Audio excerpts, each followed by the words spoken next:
Bismillahirrahmanirrahim. Assalamualaikum. Jangan lupa like, comment, and subscribe. Bye.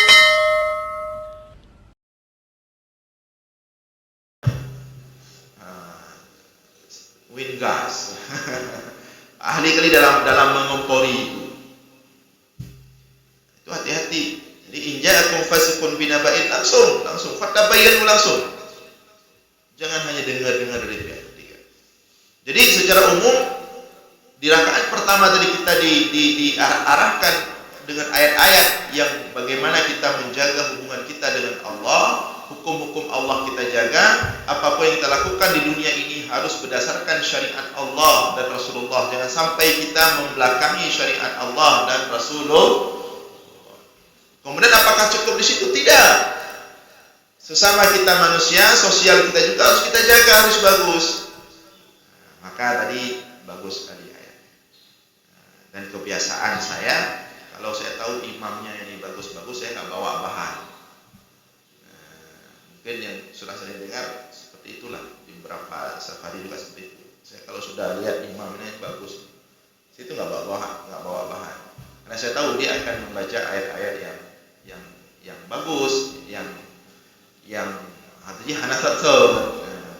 Lalu kami bahan teman itu pasti al-haq mutakatsur baca. Karena bahan lain ada. Pasti ujung-ujung itu ayat-ayat tertentu. Tapi kalau imam-imam bagus yang hafiz, yang sudah melalang buana dalam memimpin salat bahkan tingkat nasional seperti Ustaz Ihsan kita ini sudah tingkat nasional beliau. Ini Sajul beliau di ini jangan sekali ini saja. Kalau di tempat lain beliau dari dulu udah. Kami satu rating Sajul. Cuman wajah lebih boros saya. Ini Ustaz Ihsan Effendi. Ini imam senior sebenarnya. Beliau sudah keluar, ya, sudah nasional lah, sudah keliling-keliling. Ya. Dan memang bacanya seperti tadi. Dan beliau bagus dalam mengatur ayat-ayatnya itu bagus. Saya kalau lihat imam-imam yang seperti ini dan ada beberapa yang lain, saya nggak bawa bahan lagi. Artinya, maksud saya nggak bawa bahan, saya yakin mengambil pelajaran dari ayat-ayat yang beliau bawa ini lebih penting untuk kita. Jadi bagi makmum-makmum tadi yang hanya menikmati suara saja, maka saya bantu. Bagi penikmat suara imam tadi saya bantu. Yang dibacakan oleh imam kita tadi, ini ayat-ayatnya, ini maknanya. Karena kan kalau di Arab makmum nangis bacaan imam itu karena tahu arti. Kalau kita di sini nangis karena bagus suara, bukan karena tahu arti. Maka kita bantu. Kalau ini yang dibaca imam tadi, ini ayatnya, ini isinya. Jadi agar kita bisa merasakan rupanya dahsyat sekali ayat-ayat di bawah imam tadi. Rupanya sangat komprehensif, diatur di rakaat pertama, rakaat kedua, rakaat pertama hubungan dengan Allah, rakaat kedua hubungan kita dengan sesama manusia. Ditambah lebih sempurna, disempurnakan tadi lagi oleh memang ahli zikir kita, guru zikir kita, guru rohani kita dalam bahasa orang sekarang, ya. Dengan zikir-zikir yang membawa asma Allah. Dan juga tadi beliau mengingatkan kita tentang bencana, tentang musibah banjir yang baru-baru saja melanda kita. Khususnya ini berkaitan dengan air. Memang sepertinya kita Aceh ini akan lebih banyak sekali berurusan dengan air kita. Tsunami, banjir, pokoknya urusan kita dengan air terus. Maka sepertinya kita harus berdamai dengan air, harus islah dengan air kita. Kalau enggak dari laut, berarti dari gunung. Berarti kita harus duduk ini sama air, harus apa ini air? Nyokoi, guys ini saja udah yang uraja, kakak juga yang ini. Artinya, ya perlu kita kenal sama air, kita berkenalan, kita tahu air. Karena air itu adalah makhluk Allah. Air itu makhluk Allah. Banyak orang tidak tahu tentang air. Air itu makhluk Allah. Dan air makhluk Allah paling banyak. Kalau makhluk Allah paling besar apa? Ayo coba. Siapa makhluk Allah paling raya? Kaji dia manusia tarik sangking kadu dah peraya rodu. Hanar depu dah makhluk Allah paling raya. Fikir rodu tak rodu paling raya. Makhluk Allah paling besar itu adalah Arash. Tidak ada makhluk Allah yang lebih besar daripada Arash secara kapasitas. Ya. Bahkan sebagian ulama mengatakan Arash ciptaan Allah yang pertama adalah Arash. Tidak ada yang lebih besar dari Arash. Seluruh makhluk Allah lain, semua langit dan bumi beserta 7 lapisnya itu tidak ada apa-apanya dibandingkan Arash Allah. Kalau paling besar Arash, kalau paling banyak Allah sebutkan dalam Al-Quran, wa kana arshuhu 'alal ma. Arash Allah itu berada di atas air. Bina raya Arash, tapi posisinya dia tu I. Fikir jelas-jelas dia. Nanti air yang tempat bernaung terletak Arash, air di bawah Arash itu, air itulah yang akan mengalir nanti ke surga-surga. Yang tajri min tahtihal anhar, surga itu semuanya mengalir air-air yang indah di dalamnya. Itu dari bawah Arash. Tempat berdirinya Arash. Jadi kita nanti di surga saat melihat ke atas itu nampaknya Arash. Makhluk Allah paling besar. Arash. Jadi pada kala waktu di rumah plafon dengan merek dengan plafon yang gipsum, yang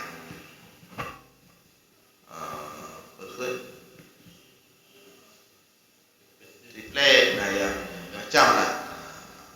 Nanti di surga plafon penduduk surga itu adalah Arash. Dia berdiri di atas air, maka airlah makhluk Allah paling banyak. Sampai sebagian ulama mengatakan bukan Arash makhluk Allah yang pertama, tapi air. Dia ada sahabat bertanya kepada Nabi, "Ya Rasulullah, mimma khuliqal khalq?" Wahai Rasulullah, dari apa diciptakan seluruh makhluk? Rasulullah menjawab, "Mimma'in." Semua makhluk ini diciptakan dari air. Makanya betul ucapan atau kata-kata air adalah sumber kehidupan. Memang dari air semua Allah ciptakan. Jadi hadis ini seolah menunjukkan tidak ada makhluk yang tidak ada unsur air di dalamnya. Semua dihidupkan melalui air. Dan itu juga Allah sebutkan dalam Al-Quran, wa ja'alna minal ma'i kulla syai'in hayy. Dan kami jadikan dari air semuanya makhluk menjadi hidup.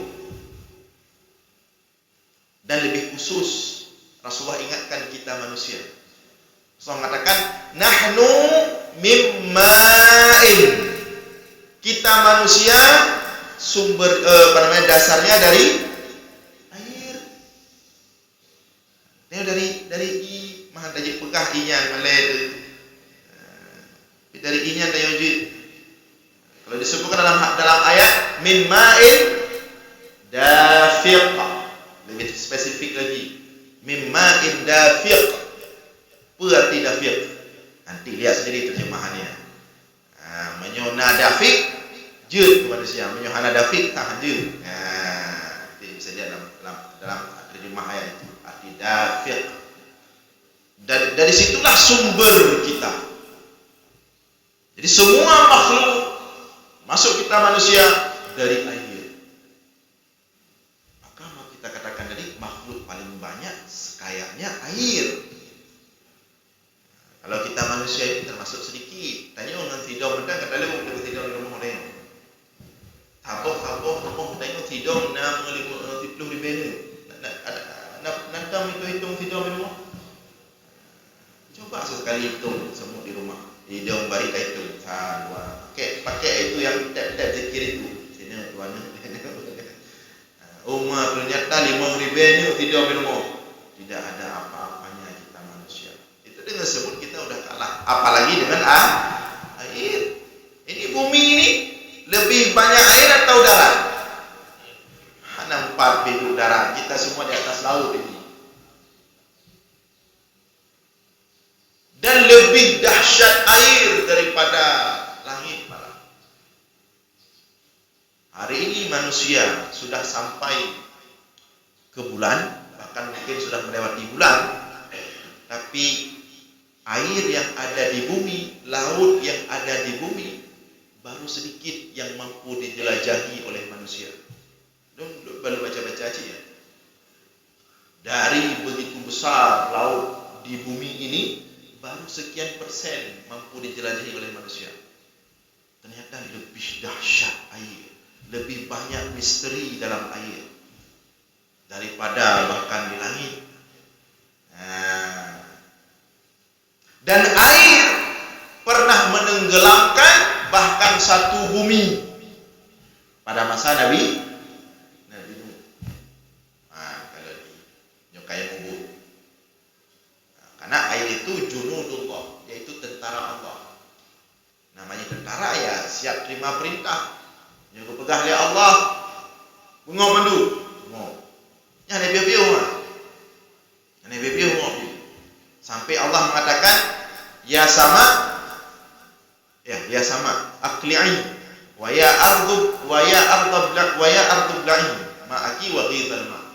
Ketika sudah tenggelam bumi kapenuh meni kabeh mendung, apa Allah wakila, kemudian perintah Allah, wahai langit aqli'i, stop kaje ibe berlih, wa ya ab, wahai bumi telan air kaje, wa ghidhal ma, ketika itu baru kering.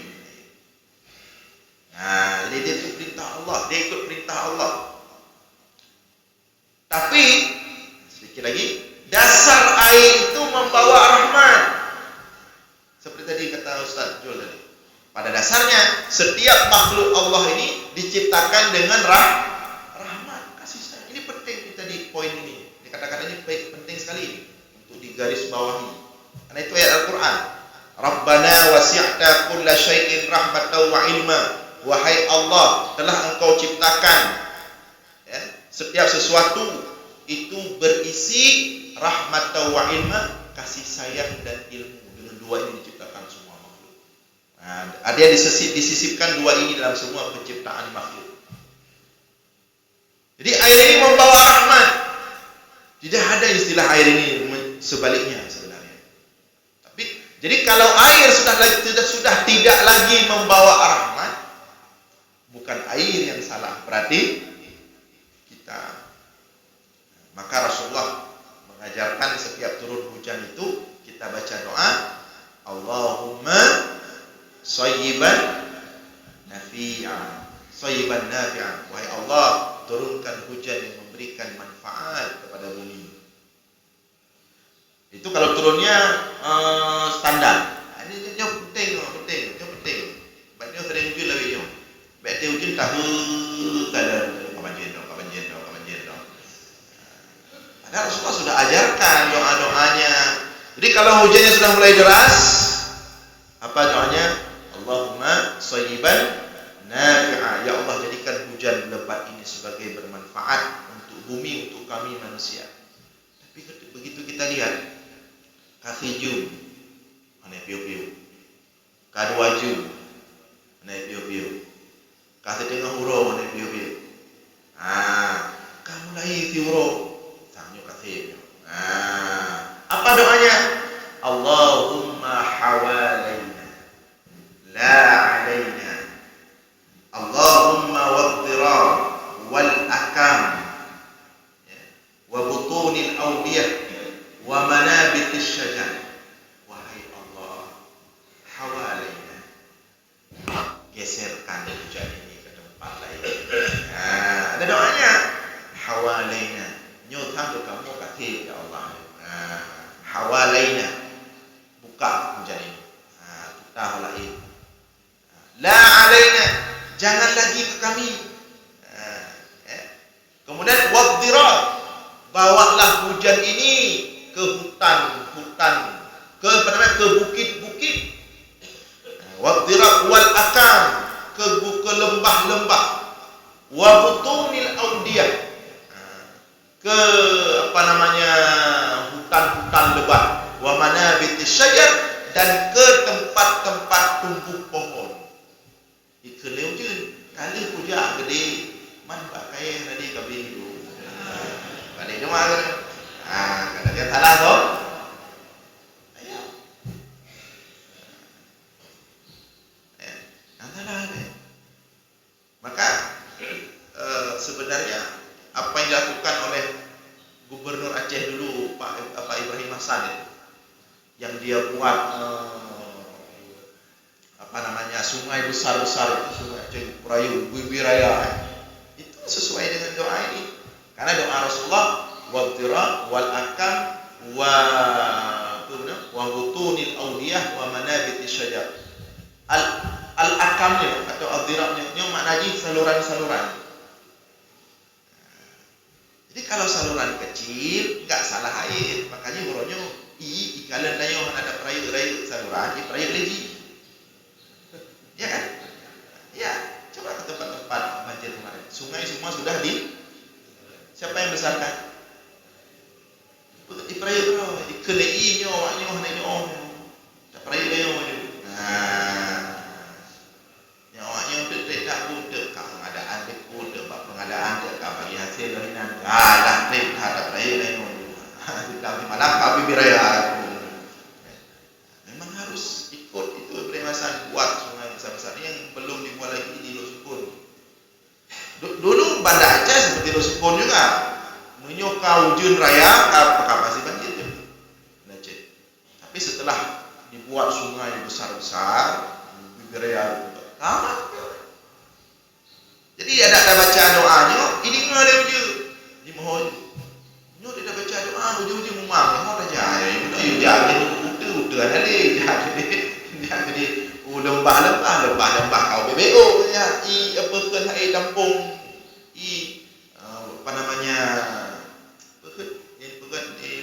Presiden jam waduk pi hanya terbatas kecil-kecil sudah ada ini, sudah ada itu, sudah macam lah.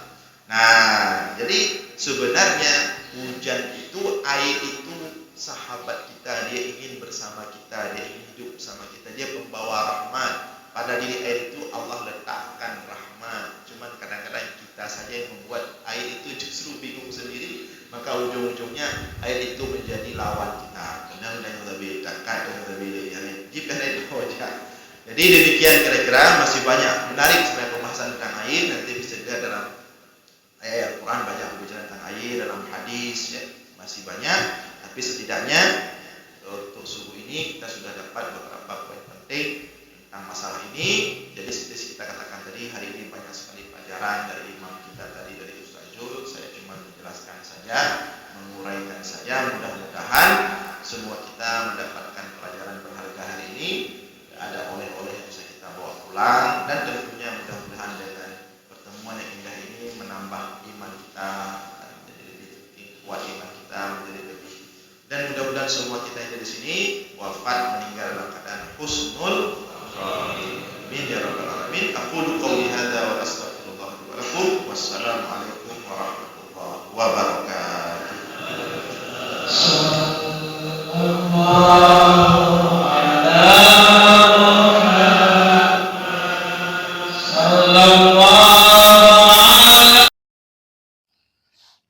Terima kasih.